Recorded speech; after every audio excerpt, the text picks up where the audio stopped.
आज हम पुत्रदा एकादशी के बारे में बात करेंगे। अपने अपने पुत्रों की लंबी आयु और उनके उज्जवल भविष्य की कामना के लिए हम ये नारायण भगवान का व्रत करते हैं, विष्णु भगवान का व्रत करते हैं, शालिग्राम भगवान का व्रत करते हैं, लक्ष्मी नारायण की पूजा करते हैं। जो सभी एकादशी व्रत करते हैं तो वो तो पूरी एकादशी व्रत करते ही हैं, वो कोई भी उसमें छोड़ते नहीं हैं। लेकिन अगर जो लोग इस एकादशी को भी करना चाहें, मुख्य उद्देश्य हो, तो वो इस एकादशी से व्रत कर सकते हैं। तो उसमें भगवान के धर्म में, दान पुण्य में जब भी मन करे कोई पूजा पाठ और व्रत उपास करने का, तो उसमें कोई इस तरीके से आप मन न करें कि कब करना चाहिए कब नहीं करना चाहिए। हमारा धर्म के लिए जब भी हमारा मन करे तभी हमें कर लेना चाहिए। तो पुत्रदा एकादशी जो है वो वैसे तो मंगलवार को लग रही है, लेकिन हमें जो रहने वाली हमारी एकादशी व्रत है, पुत्रदा एकादशी जो है वो मंगलवार को लग रही है, तो वो दशमी युक्त है। इसलिए हम मंगलवार की न रहकर बुधवार की रहेंगे। उसमें सूर्योदय से पहले ब्रह्म मुहूर्त में एकादशी है और हम द्वादशी युक्त एकादशी रहेंगे।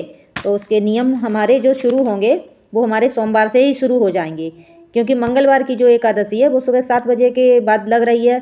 तो आप उस समय सिर नहीं धो सकते हो, क्योंकि आप एकादशी का व्रत रखोगे। तो आपको सोमवार 29 तारीख से ही उसके नियम मान्य करने होंगे। और भोजन कर सकते हो आप मंगलवार को, लेकिन सिर न धुलें, वो आपके लिए ठीक नहीं रहेगा, उससे पाप लगेगा हमें। तो आप सोमवार को सिर धुल के साफ हो जाएं और आप बुधवार को व्रत करें।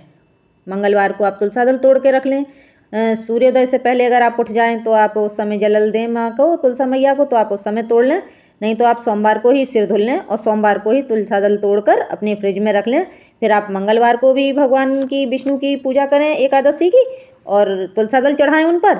और बुधवार को भी आप नहीं तोड़ सकते, द्वादशी को भी नहीं तोड़ते हैं तुलसा दल, पाप लगता है हमें। एक तो हम व्रत भी हैं और दूसरे द्वादशी को भी हमें तुलसा मैया को स्पर्श नहीं करना चाहिए, मतलब उनको तोड़ना नहीं चाहिए। आप जल दे सकते हो, धूप दीप दे सकते हो, आप इतनी पूजा उनकी कर सकते हो, न तोड़ें तो ज़्यादा अच्छा है। और आप मेरी सरल पूजा विधि जो वो हैं, चैनल है मेरा, आप उस पर जाकर भी एकादशी के नियम और उपाय देख सकते हैं। तो मैं बता रही थी आपको कि हमें अब कब करना है, बुधवार को एकादशी व्रत करनी है। एकादशी व्रत मंगलवार की है।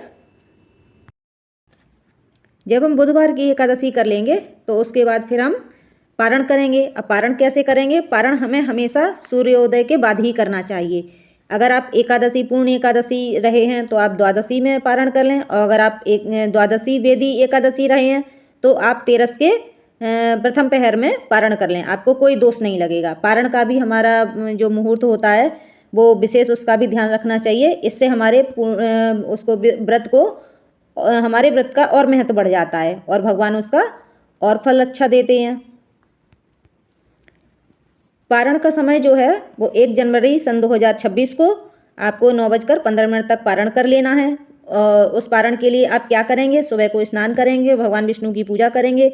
उसके बाद विधिवत, जिस तरीके से हमने एकादशी की पूजा भगवान विष्णु की, नारायण की, शालिग्राम भगवान की पूजा की थी, उसी तरीके से आप उनकी पूजा करें। उसके बाद तुलसी दल और गंगा जल खुद ग्रहण करें।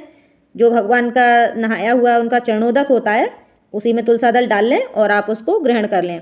उसके बाद द्वादशी को ज़रूरी होता है चावल खाना। तो चावल में आप पोहा बना सकते हैं, खिचड़ी बना सकते हैं। उसको थोड़ा सा गाय के लिए निकाल दें और थोड़े से का भगवान को भोग लगा दें, और फिर उसको आप गाय को खिलाकर आप उसको ग्रहण कर सकते हैं। ये थी हमारी पुत्रदा एकादशी की पूरी पूजा विधि, पारण, ये सब आपको मैंने बता दिया है।